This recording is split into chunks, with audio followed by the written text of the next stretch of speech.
Hi guys, it's Kelly and I'm back with another video. Today's video is featuring some products from Trinity Stamps. This is the Terrific Dinos, the Stacked Hearts. Those are the petite prehistoric dinos, I think. The Tiny Speech Bubbles. This is the card that we originally made. This is my daughter's Valentine, and at the time I made this video, I told you guys that I had intended on making my husband's and my son's, and I just had not, I didn't have enough time that day. And so here I am back again with the making of theirs. So these little prehistoric, what are they? Prehistoric pets? Is that what the name is? Anyway, they're just silhouettes of the dinosaurs. And, but this is actually my favorite card. So I picked out just like a rainbow of colors. This one is for my son. And so it is a little bit heavier on like the yellow, green, blue side. But I laid them all out so that way I would know how many I needed to cover the entire front of the card. And basically it's going to look like we're creating our own pattern paper, but we're going to add a couple of things to it to kind of make it our own. And so once I had them all laid out, then I knew how many I needed. I did end up cutting a couple of extra just in case I didn't like the colors where they were. And then I'm just going to secure these in place with some low-tack tape. And then the Raybow, R-A-Y-bow die is the one I used for Jelly Bean's card. I'm also going to use it for my husband's. Here you can see all of this beautiful coloring that we've done, none of which was on camera at all. So it's a good thing that I cut out some extras because that is what I'm going to show you here, how I colored them. I thought the camera was on and it wasn't, but anywho. So basically, I'm using one color that is darker than the cardstock and one that's pretty close to it. And so I'm going to go in and add just a little bit of shading with the darker color and then blend it out with the one that's very close to the cardstock color. And for the most part, I'm just kind of adding shadow up from the bottom towards the top. With their little spikes, I am adding some color in between there. This next one, this is the pterodactyl. He doesn't have really specific shading, but this one, I think this is a triceratops.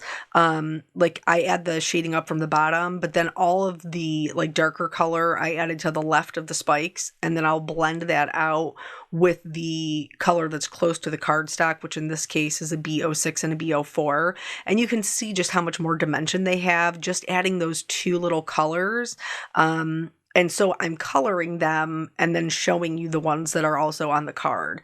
This is the navy or indigo. Is it indigo? I think maybe it is. Cardstock. And I did still add the shading. I know it's hard to see on camera because it is a darker cardstock, but in real life you can see it. Maybe that's the Triceratops. What's the other one?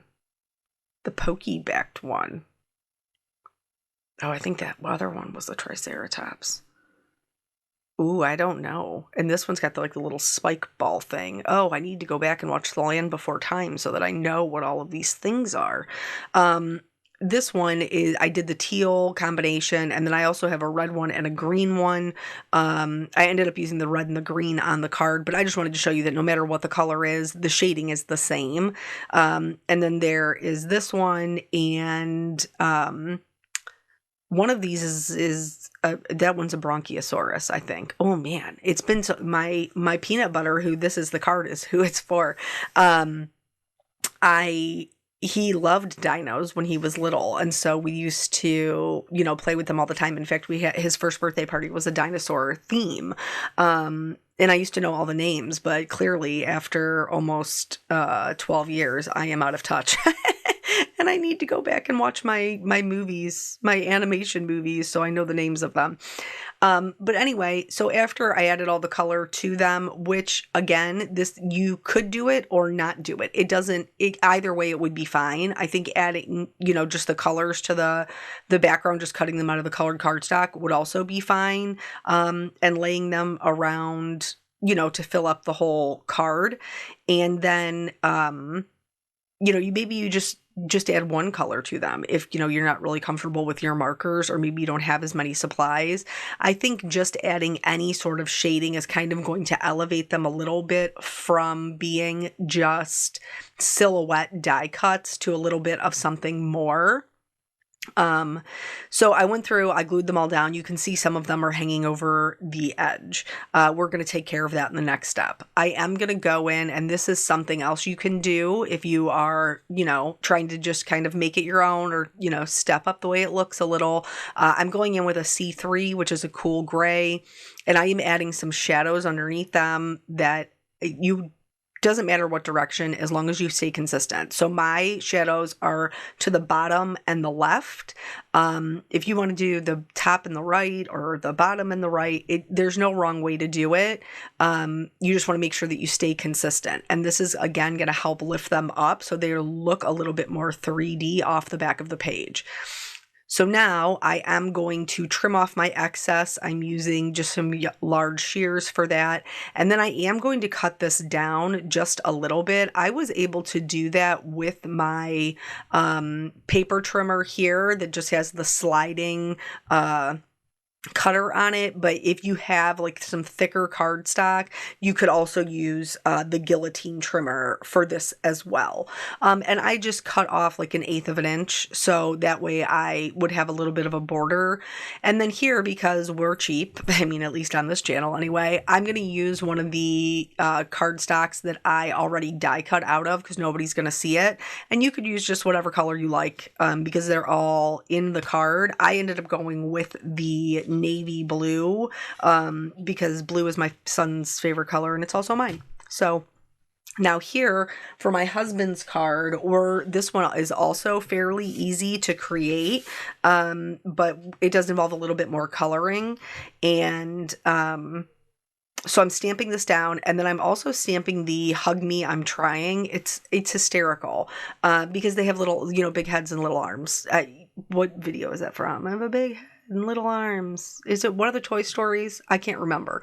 But anyway, the little T-Rexes, it's adorable. And it's actually kind of like a joke between my husband and I, because he is like taller than me. He's a bigger guy, like he's bigger than I am.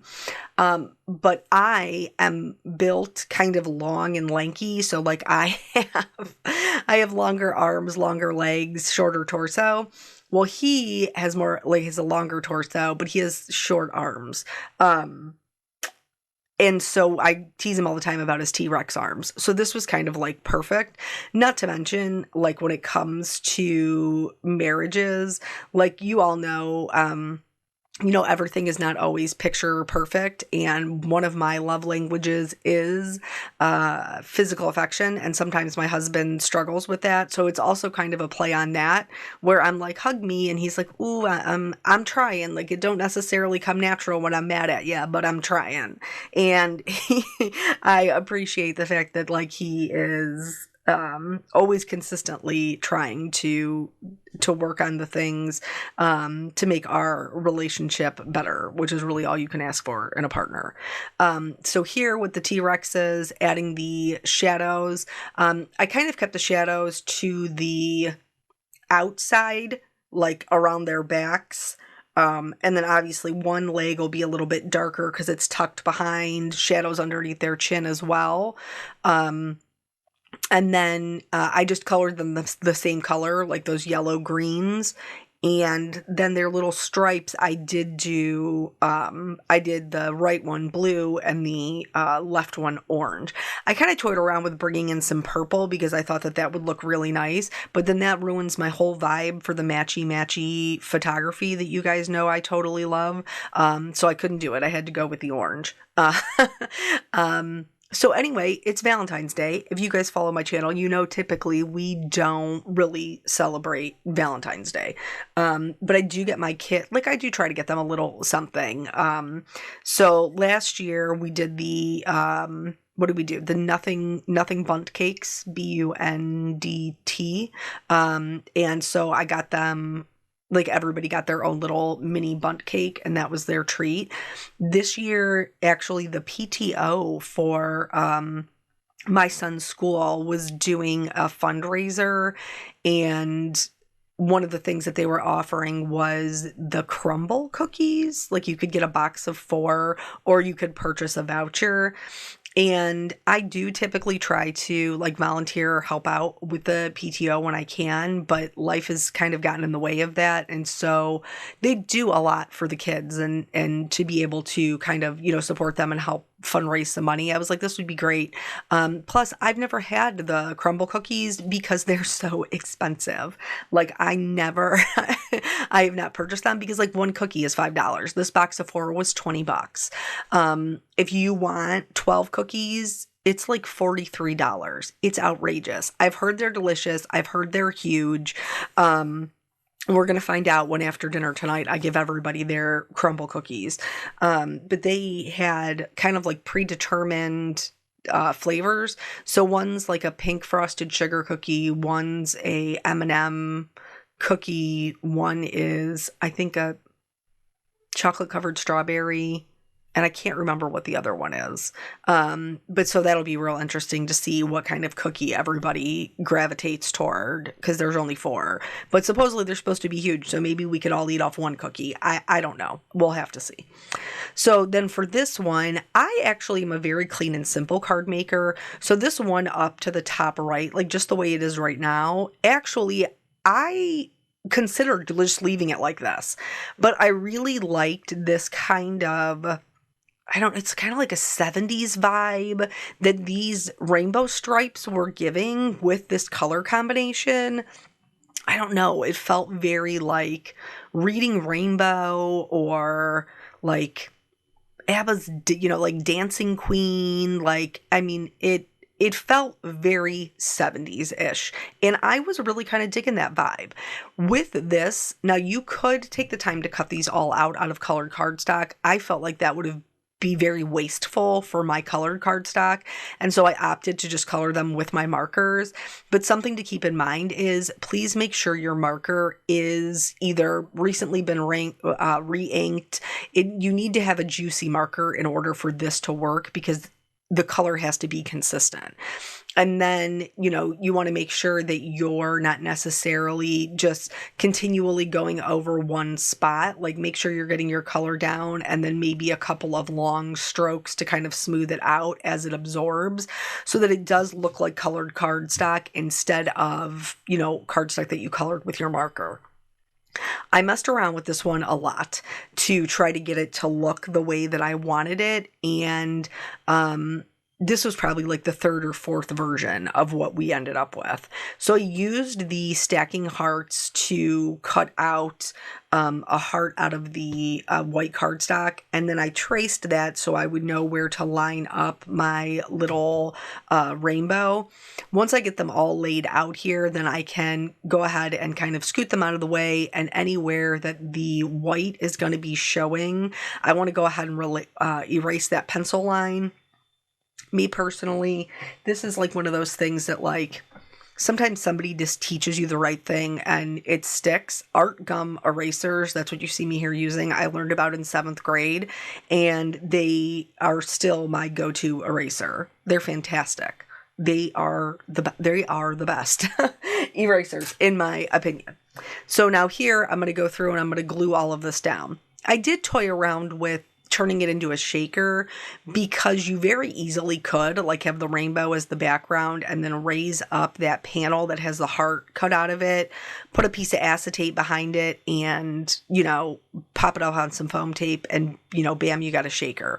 But I did not I just didn't think it was necessary to do that. And again, I went through like 4 or 5 variations, but if you're into shakers, this is absolutely something that you could do. Like, look at that. Doesn't that look just like a sweatshirt that we had when we were kids? It does. Like a cream colored sweatshirt with maybe like a star, some rainbow bright vibes. I don't know. It's taken me back. So here I went ahead and glued it down flat. The front was feeling a little bit of plain, and I do like things framed in. So I decided that after I mounted it on the black, which I do think kind of helps bring everything together, I was going to put the die in place, and then I put down the the heart, you'll see here in just a second. I put down the heart to cover it up just in case my pen slipped, but then I'm going to hold the die in place and I'm going to use a black fine liner to trace around it so that it would frame it in. Now, I did skip the areas where I had clipped the metal, and I'll go back and make sure that those are connected. I'm holding it with one hand, tracing it with the other, and then just make sure as you're tracing it that you're keeping the same angle, because if you pick up your marker and you go at it from a different angle, you're going to create a different line. Even though it's right next to the die, it's still a different angle is going to change where you put down the pen marker. And you could leave it super thin. I thickened mine up, maybe a little too thick, but that's okay. Decisions were made. And then from here, I'm going to white heat emboss the sentiments on black, treat it with my anti-static tool, stamp in some pigment ink, and then heat emboss it in white detail. And then I will put together the rest of the card. So anyway, we don't typically get each other anything for Valentine's Day. He was an absolute rock star, though, and took Jelly Bean to get her Valentines for her little Valentine Day party. And he totally knocked that out. And last night was like, hey, we got to fill these out. I had completely forgotten about them. He dressed her, even though it was totally mismatched. Like, he dressed her in hearts today, like dad of the year. He is an absolute rock star. So I totally appreciate him being my Valentine and my partner all days of the year. But I really want to talk about the real star of the Valentine's Day show, and that's Molly. Today is her birthday. She is 14. Molly is my dog, in case you are unfamiliar. I have 2 of them. And she is 14 today. She is a Boxer Mastiff mix. So 14 is like ancient. She's actually 98. And I am so grateful to the Lord to have her for another year, because I know that I am living on borrowed time.